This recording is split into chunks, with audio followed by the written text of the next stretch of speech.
Thanks for joining us. All right, NASA's new administrator picked by the Trump administration is Jared Isaacman.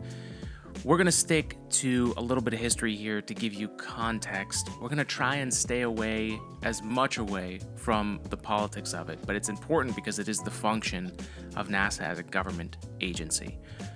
So Jared Isaacman as a pick has been, let's say, controversial against some folks in NASA who I would say the most logical concern of that is that science research and non-commercial space endeavors will not get as much funding as, say, the commercial program, which Jared Isaacman has purchased multiple flights with SpaceX. He's doing his own string of missions, human missions with Polaris Dawn. We're all aware of the Inspiration 4 mission that happened, and there's a Netflix documentary if you haven't seen that, which is tremendous, and I expect there to be another for Polaris Dawn. Really looking forward to that. But I think the major concern from folks is that Jared Isaacman will be focused more on private ventures than what is the full potential of NASA. Now, our opinion is that we live in this very lucky time in American space policy and progress, and specifically the space. I was going to school as an aerospace engineer when there was a drought, when we retired the space shuttle, and getting a job in the space industry was near impossible. The Obama administration, when things really started to turn around and things changed from what they had been in the past. That's the beginning. That's the nexus point for us. With George W. Bush, that administration tried to do the Constellation program, which was going to be going back to the moon, which is what the Artemis program is trying to do now, but setting up something bigger. And the Constellation program failed because it was too expensive without having that many launches. And so basically the program died, and it ended up not happening and wasting a lot of progress. Under the Obama administration, there was a big focus to replacing our own ability to send humans into space, right? We didn't have anything that could send our own astronauts from American soil anymore. We were relying solely on the Russians with their Soyuz. And as you can imagine, in the world we live in today in 2024, relying on Russia to send our own astronauts and to have our own human space program seems a bit ludicrous, but had that not happened back in 2010, that we would have been in that position without any leg to stand on. Hopefully we would have had SpaceX regardless, but it was the funding back then by the Obama administration in these commercial crew programs like SpaceX, like Boeing Starliner, like Sierra Nevada's space plane, and so many others. And so many different launch providers, right? Like getting to space was almost not possible for the US 14 years ago, right? We were in a very, very strange spot. Yes, we had the ULA. Yes, we had other rockets, but we're talking 4 or 5 flights a year, right? And if you think about how many times we're launching now, that seems a little bit ludicrous. But back to the Obama administration, what happened from afar, right? I am not in the day-to-day of the politics of it. I have read books about people who are in it and their time. I definitely suggest going to check those out. There are a few I can recommend. Go check them out in the in the description for this week's episode. Do a little bit of research.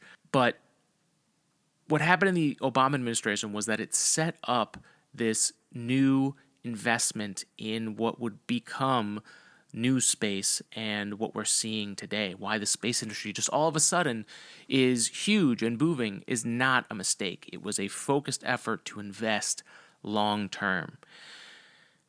After 8 years of the Obama administration, the Trump administration came in and actually continued most of the efforts, specifically the commercial crew program, and pushed it forward. Trump also created the Space Force, which has now become a much larger entity, and all of the old Air Force bases that were launching rockets have now become Space Force bases.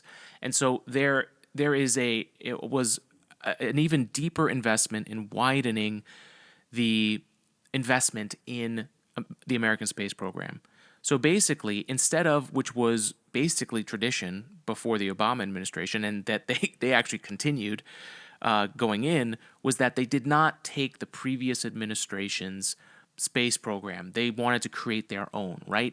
NASA had been used like a football being tossed around politically, and it had lost its way since the space shuttle was in its older years. They had extended the program for many, many different administrations, mainly because it was so expensive to get a new program up and running to replace it, and then also keep up with the reusability constraints of the space shuttle. The space shuttle is the first reusable spacecraft we ever had, but in the way that NASA was set up, it was just too expensive. And even from the original design, right? The way that they were getting these spacecraft recertified for reuse was expensive, both in money, resources, and time. And so it just didn't work, right? People had been disenfantasized from, I don't even think that's a word, but people were no longer talking about reusable spacecraft, and we were just stuck in this, well, if it's flown before, we keep it with that. We don't have the money to develop new technology. And as a young aerospace engineer, that was very frustrating. So for me, to get context on me, I was learning aerospace engineering in this world where they were saying, don't think about anything new, use the old technology, flight heritage only, while I was watching SpaceX and others develop new technology and streaming it online, right? Again, folks, this is 2008, 2009, 2010 to 2012, right? Like, those 4 years was a very interesting time if you were paying attention, but most people weren't. And we were very lucky that the Obama administration invested in space. It was a very difficult thing internally, from what I've gathered from reading. You can look at Lori Garver's book for more on that, and there are others. But under that administration, things started to flourish. The investment happened. It also happened at the NASA level, right? There were $6 billion that were invested over multiple years for the Space Launch System, which has still yet to send humans, right? Artemis 2 just got delayed again.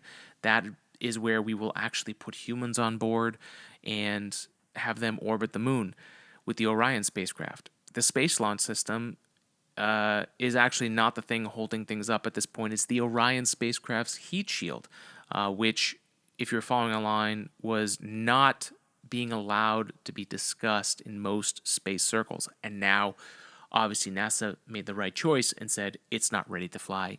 We need to figure out how to prevent huge chunks of heat shield from coming off. But it also means that SLS is very likely on the chopping block for the next administration that's coming in. And so, going back to my real point here and why I have some optimism with Jared Isaacman is not only an entrepreneur, right? If he was just an entrepreneur paying for a flight, it would be one thing. But he's also a test pilot, right? He flies jet planes. That is a classic NASA thing. That's aeronautics, right? That is something we want. He knows that industry. He actually is involved in air shows, flies his own plane, and as we saw with Kid Poteet, his other crew member and friend on the Polaris Dawn mission, right? They have this close tie with the aeronautics industry. That is great for things that are not just commercial space, right? That is a great connection, and he's already involved, so he knows a lot of the problems that are happening. Not only that, he's also an astronaut. He's been to space multiple times. Charlie Bolden, the NASA administrator during Obama, and the current NASA administrator and ex-senator Bill Nelson was also an astronaut, both on shuttle. And now we have another astronaut and pilot as NASA administrator with Jared Isaacman. Now, again, people are concerned about the private connections with him and SpaceX, but I am less concerned about that. And it's also man, I've been in this space game for too long. I think if anyone is worried about special relationships of the NASA administrator getting in the way of progress or influencing certain programs to be advanced, that is just coming from a place of dishonesty, because every NASA administrator that I've had in my time on has prioritized projects with their own relationships for the program. So it may not be the relationships that those people want, but it is something that has happened historically with every other administration. So this falls into the bucket of something politically that someone says is terrible, but usually they don't have a problem when it happens with their version of it. So that to me is more of a human problem that is not really looking at it from a higher view, right? From a place of non-bias. So I kind of toss that out as, you know what, I'm not so worried about that. But it will influence things, right? His influence as an entrepreneur, right? Shift 4, which is a payment processing technology. When I went to New York Comic Con, Shift 4 was the payment at the hotel I was at, the Arlo Midtown Hotel, right outside of the Javits Center. Great hotel. I had a great time. But it was just like, hey, look, that's Jared Isaacman's influence right in front of me. Now, Jared has stepped down from Shift 4 payments as he will be going into the role of NASA administrator. And he will also benefit from 3 different administrations, right? You've got the Obama administration, the Trump administration, the Biden administration, and now the Trump administration again. That's 4 different White Houses will be pro-space program and have people installed that will continue the progress that has happened from the previous one. That is unheard of in America's space history, and it's not a story that you're hearing a lot. I will definitely be paying attention to it. We love the balance here on this podcast, so we will definitely be talking about both sides of the issue as much as we can, and we need your help to keep us on the path for that, and more specifically to talk about things that you're worried about. So if you, in the future here, in whatever administration is going to be around, if you have things that you are concerned about, certain research that's not being funded, that needs a bigger voice, reach out to us. We're happy to research that and cover it here on the podcast. I think there's a lot of things to pay attention to that are coming up, but I look back at my own history, my own experience, back when I went to my first NASA social, back in, I believe it must have been 2015, 2016, but it was for the New Horizons mission, right? New Horizons hadn't made it to Pluto yet. We hadn't even gotten the first pictures, but it was on its way. It was very close. And this NASA social was to show and discuss all the science. I was able to meet Alan Stern, who was the principal investigator, and back then, New Horizons was one of the last planetary science, solar system science missions that we had a good cadence of, right? The discussion back then with the NASA administration, at these NASA socials, the things they were concerned about post Constellation being canceled, with the George W. Bush going into the Obama administration, as they were setting up their new thing, was if we don't start planning, we're already behind because it takes a while for spacecraft and missions to be developed.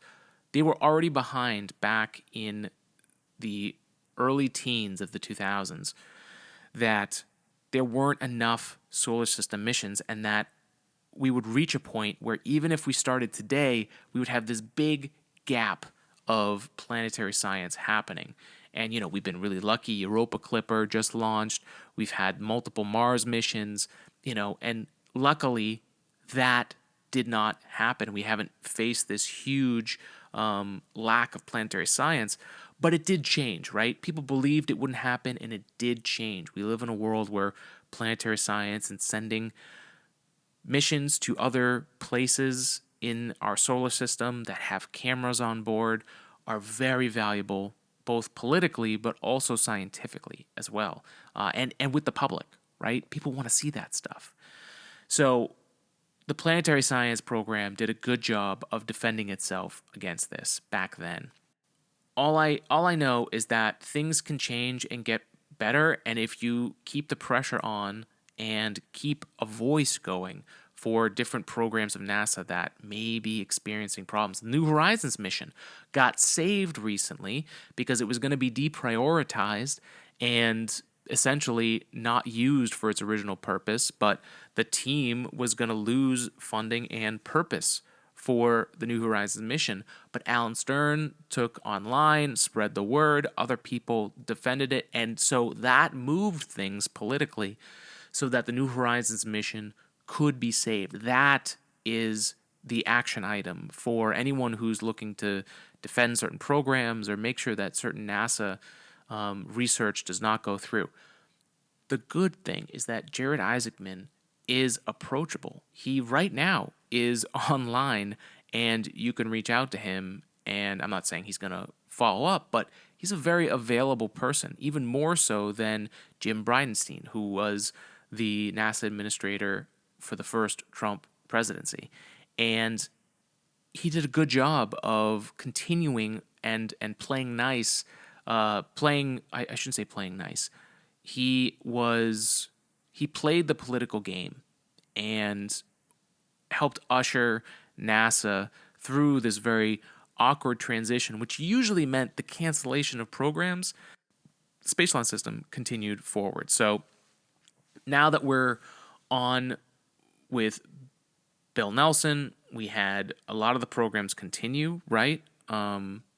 Starship is still being developed and being looked at as an option. It was picked as the lander for Artemis, and Artemis 3 specifically, the first time we're going to step foot back on the moon, right? Starship won that contract under a Bill Nelson administration.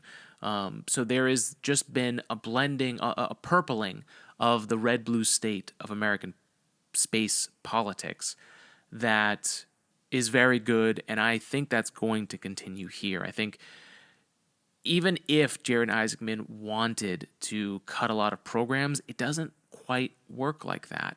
You know, politically, you can get stalled out if you don't get support. So working together is going to be something that is going to help space progress. And we've had now multiple NASA administrators that did, in their own capacities, work together in the purpling of the space industry, that mixing of both sides of the aisle. So I think it's going to be very interesting times. I think we will experience more progress. And I think, and I could be wrong, but we'll look at this in 4 years and see if we were right. But I do think we're going to see a great boom in human space science. And I think that is going to help bring other programs out, specifically space health, right? Astronauts themselves are expanding and widening as far as their scope, right? They're not just the NASA professional astronauts anymore.